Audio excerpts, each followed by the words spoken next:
Yes, I'm here this morning to tell you the good news and the bad news about the wildfire hazard map.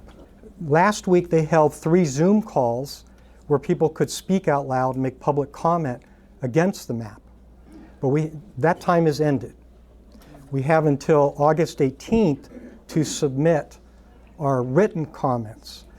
And longtime Eagle advertiser Windermere, Miriam, she attended Thursday night and she wrote me her report on it, and it was very insightful on her part, because what she realized that night was that, first of all, there weren't very many people that were even on the call. Second of all, many people used their time to rant and rave about problems with the map without expressing their opposition to the map. They would also ask questions during their time, and it's not a question and answer session. It's a time to say, I oppose the wildfire hazard map for the following reasons. And that wasn't done. She is a longtime real estate broker. She understands the impact that it's already having on people that own property out in the county. All right?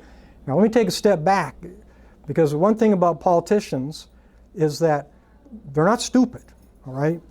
Now what happened in 2021, they passed Senate Bill 762 on a bipartisan basis, and in early 2020, that was in 2021. In 2022, they sent a letter with the map to affected property owners throughout the state of Oregon. And that just caused a firestorm. They had a Zoom call, had 2,000 people get on the call. I mean, they broke Zoom. They had so many people show up to express the opposition to the map. And what was wrong with it? You know, it's a little bit like they used AI to create it, and it hallucinated. I don't know if they did that or not. Might have been better. But there was so much opposition that they made a tactical retreat. So they go back and they go, time out, we're going to withdraw the map, we're going to go back to the drawing board. We understand their problems with it. They blame the computer for creating the map, of course. No personal responsibility. So then in 2023, they passed Senate Bill 80, which is to fix fix Senate Bill 762 and correct the map and so on and so forth. So what they did is that they changed it from a risk map, where you have extreme risk, high risk, moderate risk, low risk, and no risk, to a hazard map, where it's high, moderate, and low. All right? And I checked my dictionary this morning, and a hazard is like, there's a real danger there. All right, there's a real danger there. You have a swimming pool in your front yard, and it's full of water, and you don't have a fence around it. That's a high hazard. All right. If you have it in your front yard and you got a 3-foot fence around it, that's kind of a moderate risk. If it's one of those pools that's made out of plastic and there's no water in it and the sides have collapsed in on it, that's like a no risk. I mean, there's like no hazard. I mean, but they changed it so that it's now based on a hazard zone, and because of that, many more properties, they're still affected. And if you're in this interface area, then if you're in a high hazard zone and you're in this wildfire urban interface zone, well, then you'll be subjected to defensible measures, requirements around your property, around the home, and then hardening the home. Okay? What do they mean by hardening? What that means is you may be required, when you remodel the home or you build a new home, to put in sprinklers, which are extremely expensive. You might have to put in a metal roof, which costs more than asphalt tile, the regular kind that you see, wherever they make it out of, that you can do yourself. If you've got a ladder and you're not afraid of heights and it's not a roof like this, it's like this, you could do it yourself. But a metal roof, that's metal working. So it becomes much more expensive to build or remodel a home in the county. So that's some of the bad news about it. It also can make it impossible for you to get homeowners insurance. Right? It could either not be available, or the premium doubles or doubles again, and suddenly you can't afford it. And if you have a mortgage and you don't pay for your property insurance, your homeowner's insurance, well then when they get notified that the policy's been canceled for non-payment or non-renewal, then the insurance company, or rather the mortgage company, can work with an insurance company to put insurance over your property, which is even more expensive. It's like being a high-risk driver trying to, you've had 3 DUIs, you're 17 years old, and you own a Corvette. It's like you're trying to get auto insurance. It's kind of tough.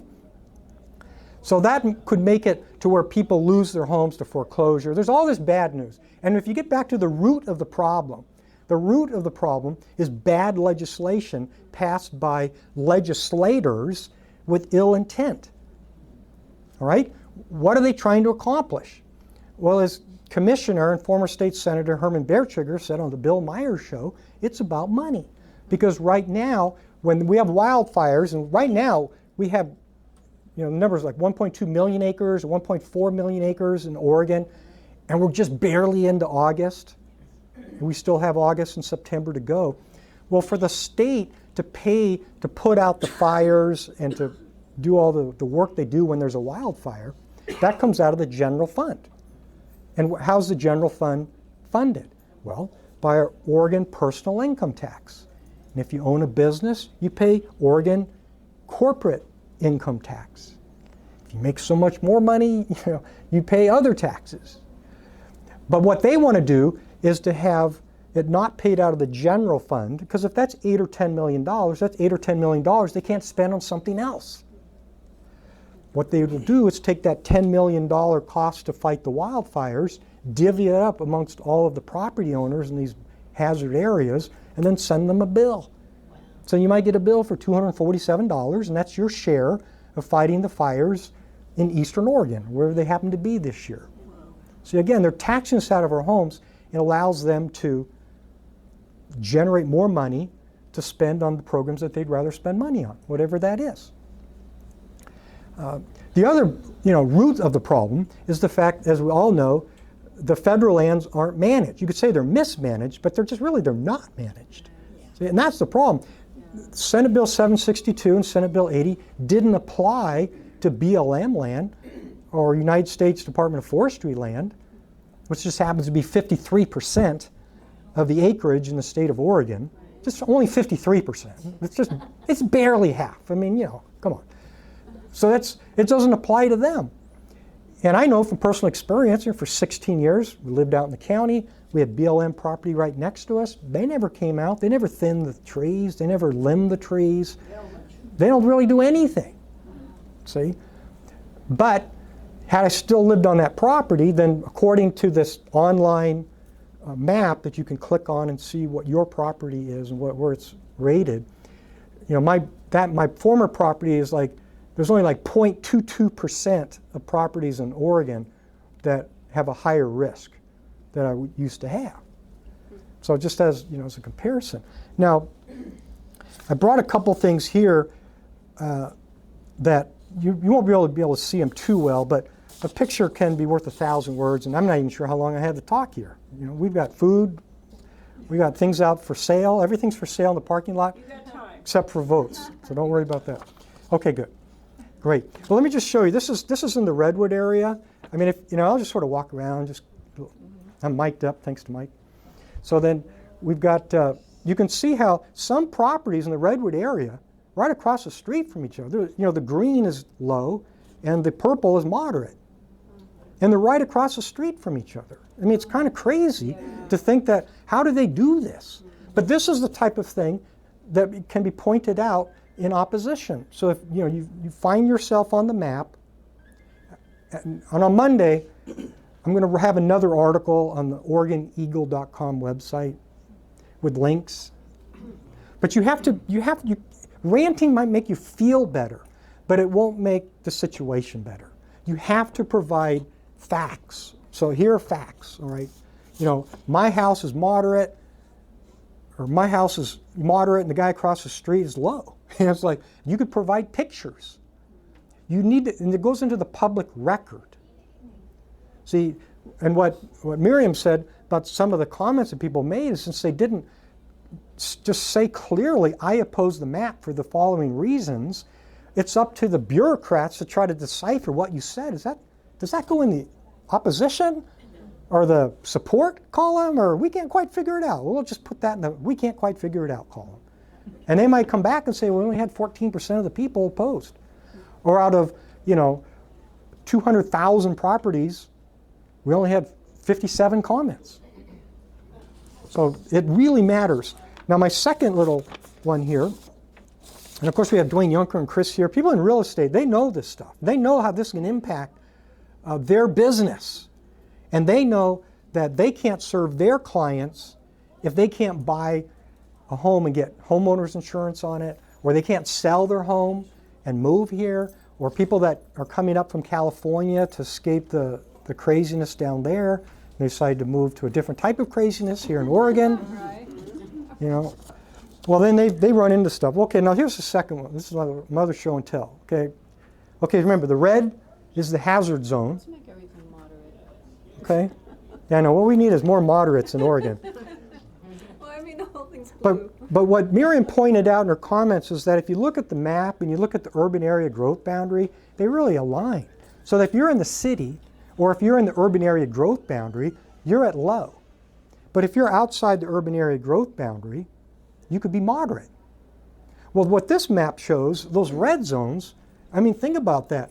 Those people in the red zones are so close. They're looking orange on there? Is that Yeah, what you're talking that's about? orange. Yeah. For some reason, they don't want to use red. Oh, yeah, just But so we know. yeah. No, it's the red, purple, and green.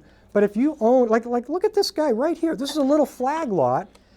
Who did he pay off? How did the computer know that his property is low and all the other ones around it are purple or moderate?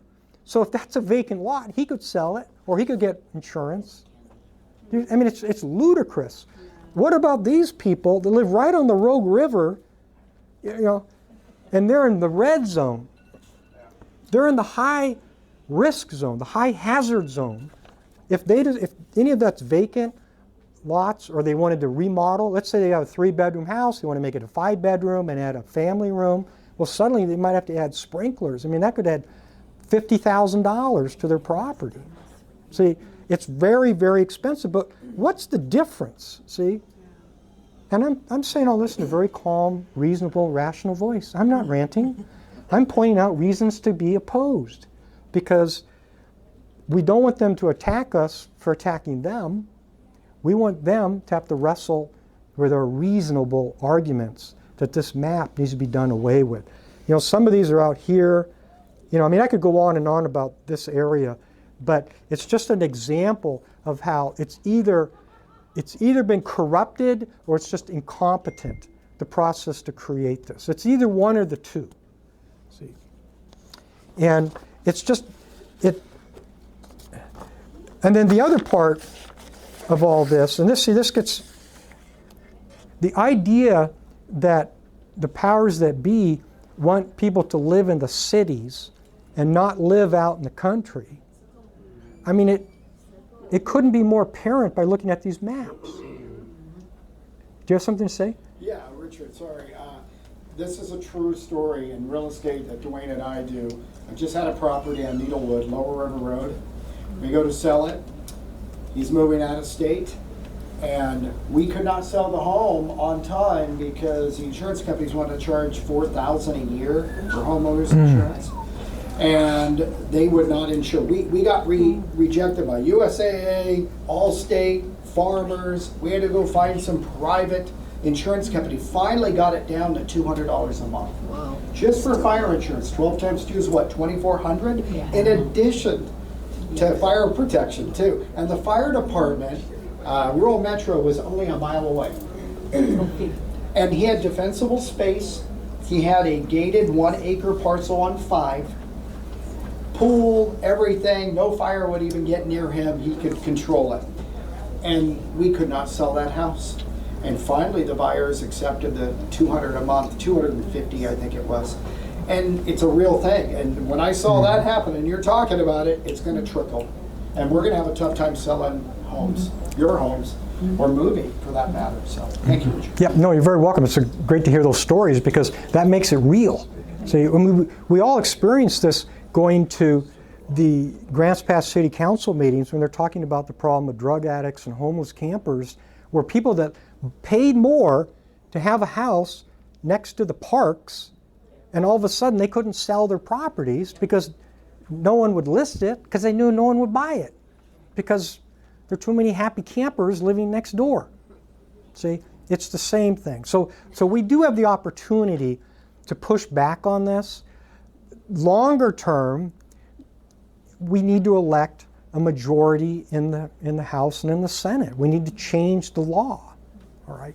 But that's a long-term thing. That's not something that we need to do in the next 2 weeks. What we need to do in the next 2 weeks is to get the word out and submit public comment against this, even if you live inside the city limits. Just 1 second, Holly, because if you break up the economy out in the county, where people that might move here from California and build $1 million home or $5 million home, they hire all the local people to build it.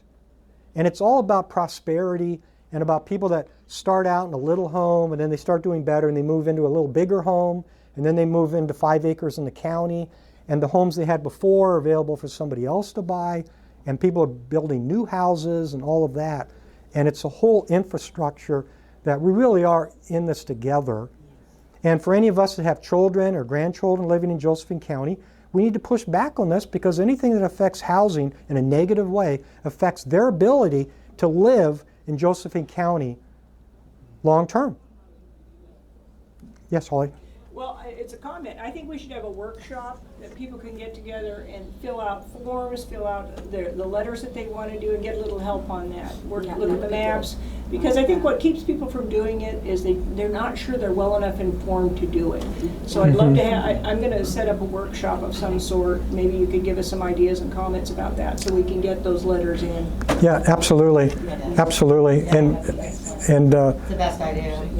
no, it's a really good idea because people need help. Even people, you go to public comment, you're like, oh man, I'm so afraid, I'm not prepared. And you stand up and you want to be able to say what you want to say.